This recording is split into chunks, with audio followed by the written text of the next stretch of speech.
Hello students, आज हम समझेंगे class 10th maths NCERT book का चैप्टर नंबर 8 जिसका नाम है trigonometry.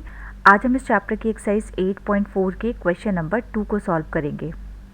Question number 2 is right all the other trigonometric ratios of angle A in terms of sec A. Question number 2 में हमें सेक ए को छोड़ के सारे ट्रिग्नोमेट्रिक रेशियोज को चेंज करना है सॉल्व करके सेक ए की फॉर्म में। आप सबको पता है कि टोटल जो ट्रिग्नोमेट्रिक रेशियोज होते हैं वो 6 होते हैं, sine, cos, tan, cosec, sec and cot. तो इसमें से सेक को छोड़ के बाकी जो 5 बचे हुए ट्रिग्नोमेट्रिक रेशियोज हैं उनको हमें सॉल्व करना है। सॉल्व करके जो आंसर हमें लाना है वो सेक ए की फॉर्म में आना चाहिए, यानी आंसर में सेक ए ज़रूर होना चाहिए। तो चलिए क्वेश्चन को सॉल्व करते हैं। क्वेश्चन को सॉल्व करने के लिए हम इन तीनों ट्रिग्नोमेट्रिक आइडेंटिटीज़ में से किसी का भी यूज़ कर सकते हैं। तो चलिए सबसे पहले हम साइन ए को सॉल्व करते हैं। अगर आप तीनों आइडेंटिटीज़ को देखेंगे तो साइन ए आ रहा है इस फर्स्ट वाली आइडेंटिटी में, तो इस आइडेंटिटी को हम यहाँ लिख लेते हैं।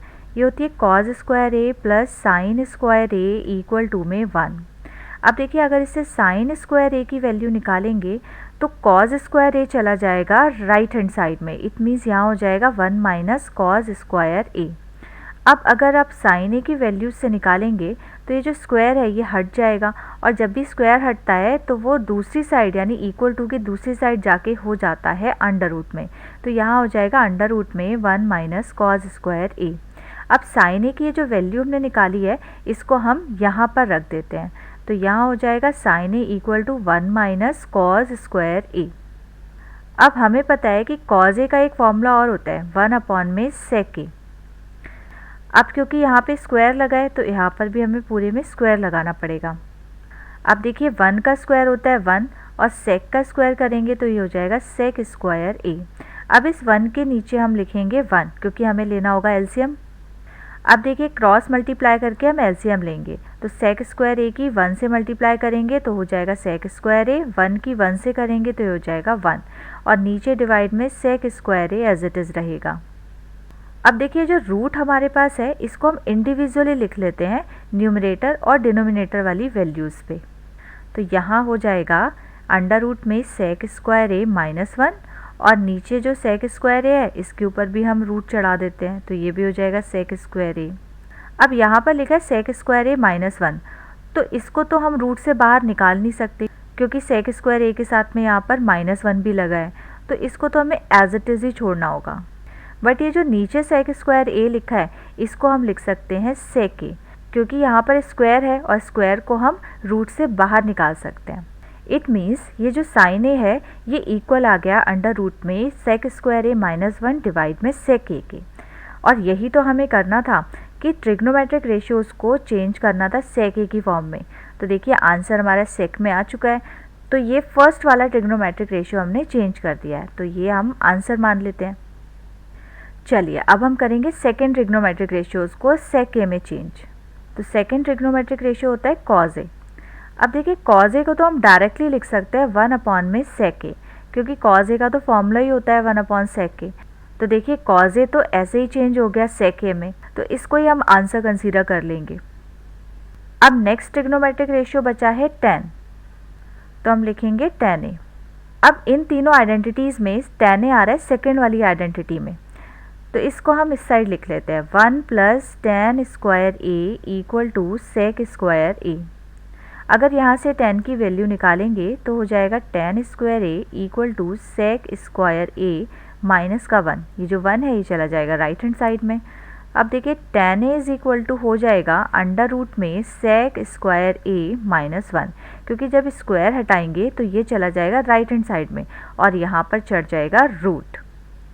इट मीन्स टैन ए को हम लिख सकते हैं अंडर रूट में सेक स्क्वायर ए माइनस 1, और यही हो जाएगा टैन ए का आंसर, क्योंकि देखिए टैन ए को भी हमने कन्वर्ट कर दिया सेक ए में। अब नेक्स्ट ट्रिग्नोमेट्रिक रेशियो है कॉजिक ए। कॉजिक ए को हम लिख सकते हैं 1 अपॉन साइन ए। अब देखिए साइन ए अगर हम देखें तो आ रहा है फर्स्ट वाली आइडेंटिटी में। फर्स्ट आइडेंटिटी होती है cos square A plus sine square A equal to 1।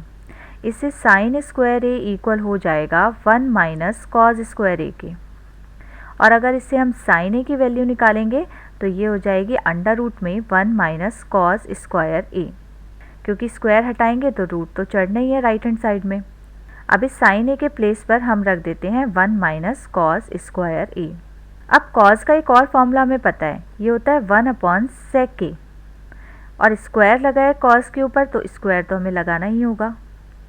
अब देखिए 1 तो एज इट इज़ रहेगा, माइनस में 1 का स्क्वायर यहाँ हम करेंगे तो 1 मिलेगा, और नीचे सेक का स्क्वायर करेंगे तो ये हो जाएगा सेक स्क्वायर ए। अब हम एलसीएम लेंगे तो इस 1 के नीचे हमें 1 कंसीडर करना होगा। एलसीएम लेने पर ये हो जाएगा सेक स्क्वायर ए माइनस 1 डिवाइड में sec square A.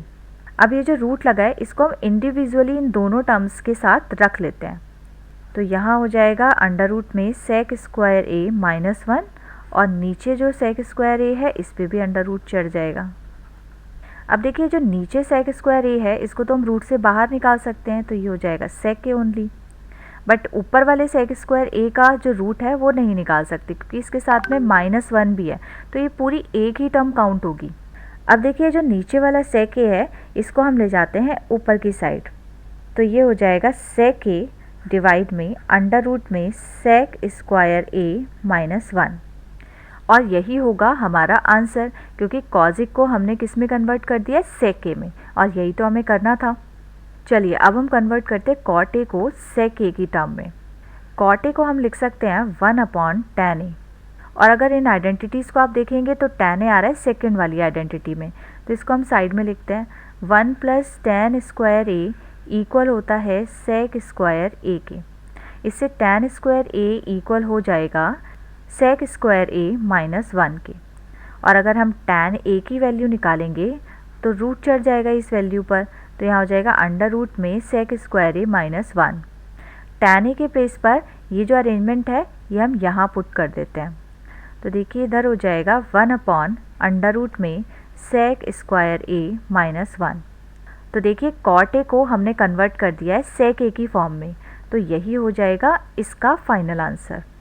So I hope आपको अच्छे से समझ आ गया होगा कि हमने सभी ट्रिग्नोमेट्रिक रेशियोज़ को कैसे कन्वर्ट किया सेक ए की फॉर्म में। अब हम मिलेंगे नेक्स्ट क्लास में नेक्स्ट वाले क्वेश्चन के साथ, तब तक के लिए गुड बाय।